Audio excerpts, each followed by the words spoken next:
కన్నుల పండుగగా గాయత్రి హోమ యాగాలు నిర్వాహకులు వనమా సురేష్ వెల్లడి. వరంగల్ హంటర్ రోడ్డులోని బీఎస్కే మైదానంలో లోక కళ్యాణార్థం మొట్టమొదటిసారిగా హరిద్వార్కు చెందిన గాయత్రి పరివార వారిచే ఏర్పాటు చేసిన సామూహిక గాయత్రి హోమాలు సుమారు 1000 హోమగుండాల్లో కన్నుల పండుగగా నిర్వహించినట్లు నిర్వాహకులు వనమా సురేష్ ఆదివారం తెలిపారు. ఈ కార్యక్రమానికి ముఖ్య అతిథిగా దేవాదాయ ధర్మాదాయ శాఖ మంత్రివర్యులు కొండా సురేఖ హాజరయ్యారు. అనంతరం వరంగల్ తొలి మేయర్ మాజీ ఎమ్మెల్యే నన్నపునేని నరేందర్ హాజరయ్యారు. హరిద్వార్ నుండి వచ్చిన వేద పండితుల బృందం చేత వేద మంత్రాలతో యాగశాల ప్రాంగణంలో గాయత్రి హోమాలు ఘనంగా నిర్వహించారు. ఈ కార్యక్రమంలో నిర్వాహకులు వనమా సురేష్, జేఎన్ శర్మ, సదానందం, మనోజ్, పరిపూర్ణాచారి, జరాధర్, గాయత్రి పరివార పండితులు, భక్తులు, మహిళలు అధిక సంఖ్యలో పాల్గొన్నారు. బతికే ఉన్నాడు, నాడి కొట్టుకుంటుంది, ఇగో ఈ మందు బిళ్ళిస్తే బతుకుతాడు అని చెప్పేసి, అయితే దీనికి ఒక కిటుకుంది ఇక్కడ. ఈ మందు బిళ్ళ ఫస్ట్ మీ కుటుంబ సభ్యుల్లో ఒకళ్ళు వేసుకోవాలి, వాళ్ళు చచ్చిపోతారు, అప్పుడు నేను బతుకుతాడని చెబుతాడు. ఏం చెప్పాడు? ఈ మందు బిళ్ళ వేస్తే ఇతను బతుకుతాడు, కానీ ముందు మీ కుటుంబ సభ్యుల్లో ఒకళ్ళు వేసుకోరు, వాళ్ళు చచ్చిపోతారు, ఇతను బతుకుతాడు అంటాడు. ఇతనికి ఎన్నేళ్ళు? 30 ఏళ్ళు. తల్లిదండ్రులు, భార్య, పిల్లలు అక్కడ ఉన్నారు. గురువు చెప్పాడు, తల్లిదండ్రుల వైపు చూశాడు, చూసి మీరు వేసుకోండి అన్నారు. అయ్యో ఏమిటయ్యా, ఏం మాట్లాడతావు అయ్యా, ఏదో మనవాళ్ళు మనవరాళ్ళు ఉన్నారు, ఇద్దరు బిడ్డల్ని కోడల్ని చూసుకుంటూ హాయిగా బతుకుతామని.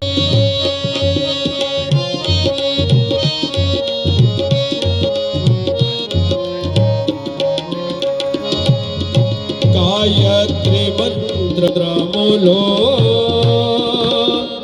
నీ రూపమే ఉంది, నీ స్మరణము గురులేని జీవనము గురులేని. నా గొలుసుకి ఎసరు పెట్టాడు. భక్త తుకారాం ప్రశాంతంగా, ఏమే ఒక్కటే చెరుకడ మిగిలింది, ఇది నువ్వు నేను ఎలా తినాలని ఆలోచిస్తున్నాను, నువ్వు నన్ను పీకటం వల్ల ఇది 2 ముక్కలైందే, నీకో ముక్క నాకో ముక్క, కూర్చొని తినవే అంటాడు. ఇది పూజ.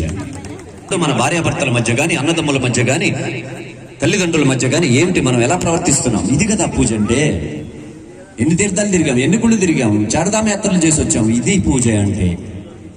భార్య విషయంలో భర్త ప్రవర్తించే విధానం, భర్త విషయంలో భార్య ప్రవర్తించే విధానం, తల్లిదండ్రుల విషయంలో, అత్తమామల విషయంలో, అన్నదమ్ముల విషయంలో మనం ప్రవర్తించే విధానం, మన వ్యక్తిత్వం, వ్యవహారం, దాని పేరే పూజ. సహనం, ప్రేమ, దయ, జాలి. యజ్ఞం అంటే ఏమిటి? మీరు అగ్నిహోత్రం ముందు కూర్చో. అగ్నిహోత్రమా అంటాం. చూడండి అగ్నిహోత్రాన్ని ఎంత సింపుల్ చేశాడు ఆయన. మీరే కూర్చొని చేస్తున్నారు. అరే అగ్నిహోత్రం అంటే చాలు అట్టహాసం, రిజిస్ట్రేషన్ లైనియా, మనం ఏమి ఇవ్వాలి, అది ఇవ్వాలా, ఇది ఇవ్వాలా, ఒకటే గోల. చూడండి మీరే కూర్చొని మీ కుటుంబ సభ్యులంతా కూడా మీరు చేస్తూ ఉన్నారు. ఏమిటి పూజ అంటే? అయ్యా కొంచెం వింటున్నారా? మనసు వాక్కు ఇక్కడే ఉందా? 5 నిమిషాల్లో ముగించేస్తాను. పూజ ఎంతమందికి ఇక్కడ కొత్త వాళ్ళు? శ్రీరామ్ శర్మాచార్య ఎంతమందికి తెలుసు? చేతులెత్తండి. శ్రీరామ్ శర్మాచార్య చాలా తక్కువ మందికి తెలుసు. అందుకని పూజ అంటే ఏమిటి? మనం గుళ్ళు తిరుగుతాం, అక్కడికి వెళ్తాం, ఇక్కడికి వెళ్తాం. పూజ అంటే ఏమిటి? బాగా వినండి. భక్త తుకారాం భార్య పరమ గయ్యాళి. ఆయన ఒక్క నిమిషం కూడా మాట్లాడకండి తల్లి. ఆవిడ పరమ గయ్యాళి. ఒక్క నిమిషం కూడా భర్తను అసలు సుఖంగా ఉంచదు.